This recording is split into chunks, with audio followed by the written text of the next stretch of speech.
Okay, so this is going to be the first of many videos, hopefully, and it's going to be a combination of what I'm going to be calling character sheet Saturdays, and also this is going to be a mix of a tutorial video. So we start off things pretty stupid with a bunch of mistakes, but eventually I got everything to work, and you see I already have like a base for my character sheets. And today we're going to be doing Dex Terlab. He's a character I made for my comic Dagaz's Journey. He's one of the side characters that's going to be in a good chunk of the story. He is Dagaz's close friend, and as you can see I started off with the head. What I do when I draw my heads are usually I'll do a circle and then a horizontal line for where the eyes are going to be approximately, and a center line to show where exactly I want his nose to be facing, which would then show where the overall face is facing. From there I do a slight trapezoid downwards for the neck, and then 2 lines for the shoulders connecting to circles, which then connects to the arms.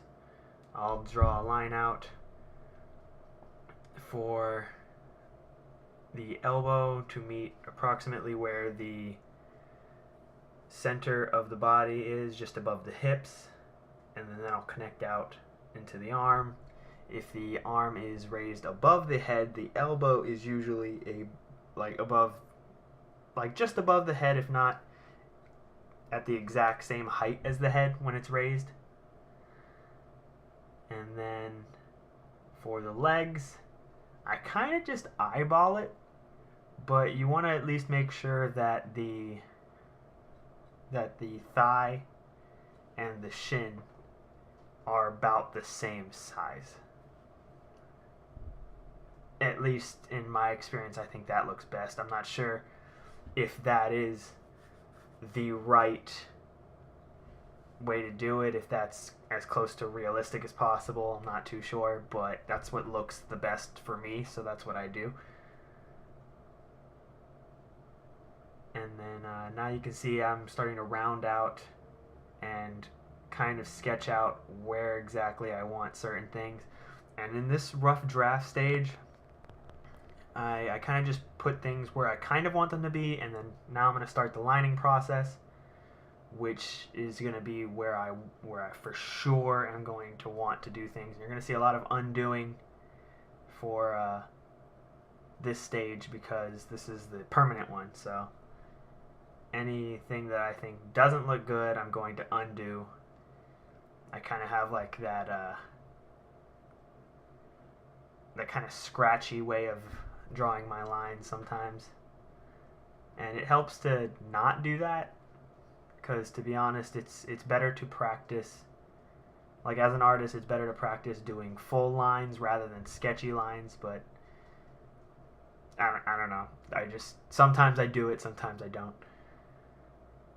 And we're already going with the goggles, his famous goggles that he never wears. Alright, for the ears, that's important. The top of the ear is going to line up about the same height as the top of the eye, and then it's going to go down all the way. The bottom of the earlobe is going to be about where the top of the mouth would be. Now that's not super accurate either, because I believe the nose lines up to the bottom of the ear lines up to the bottom of your nose rather than the top of your mouth. But that's just how I do it.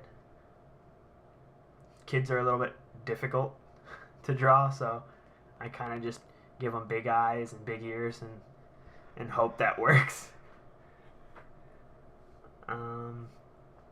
So for clothing, I try to add ripples in the fabric, hoping that it's going to look as good as I can do clothing. You can see I kind of, around the shoulder areas, I added like folds. Now I'm adding his character. I don't even know what to call that. it's just a character for his shirt. Little devil mage man guy. I don't know. He's got a top hat. He's pretty cool. Hands. Okay, so hands I'm gonna have to go over in a different video because I didn't really in the video spend much time on it.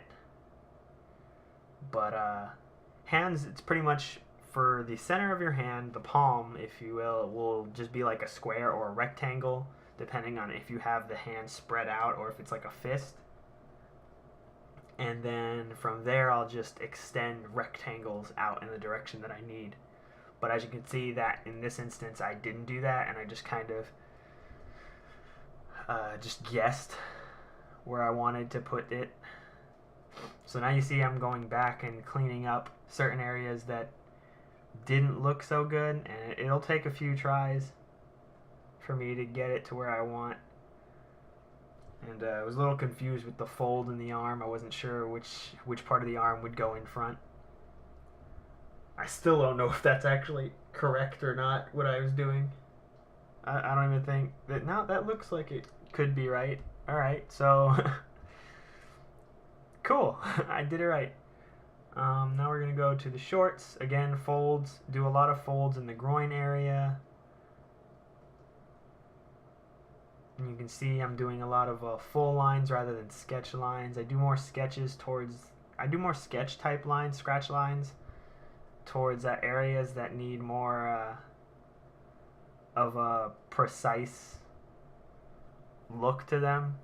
But it doesn't really look that great when you're doing that because the amount of pressure you're putting on the pen varies with every scratch mark you're making, so it can be almost like a stylistic type of choice, because if you don't want your lines to look like that, I wouldn't recommend doing the scratch technique.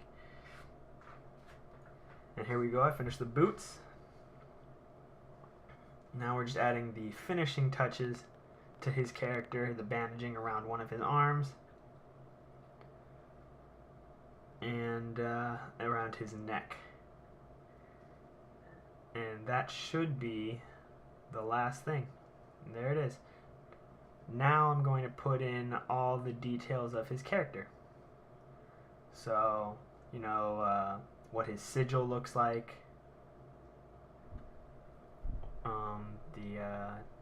the deity, homeland, category, those types of things, all going to be put in now. So, with the sigil, Dex is a type of techie type character. He deals with technology a lot, so I tried to make it look kind of like I don't want to say like a circuit, but something that looks like it would be for like a techie type person. And I also wanted to add like a T for the Terlab, because a sigil is a family crest. So I wanted to put T in there so that way it can be connected to the Terlab family. Now my story does have a lot of families all fighting for different reasons. Very similar to Game of Thrones, but not fighting for the throne. They're fighting for different reasons, be it religious reasons or in defending their friends' honor, defending their honor, different things like that. So Dex is a mental category. That's those with enhanced mental capacity, so that they can do like telekinesis and telepathy and those types of things. They can read people's minds, which is telepathy, I believe. Or telepathy would be talking back and forth, while reading people's minds would just be a one-way street, I think. You see I put his likes are robotics and electronics and stuff. He dislikes his brother. That's for later on.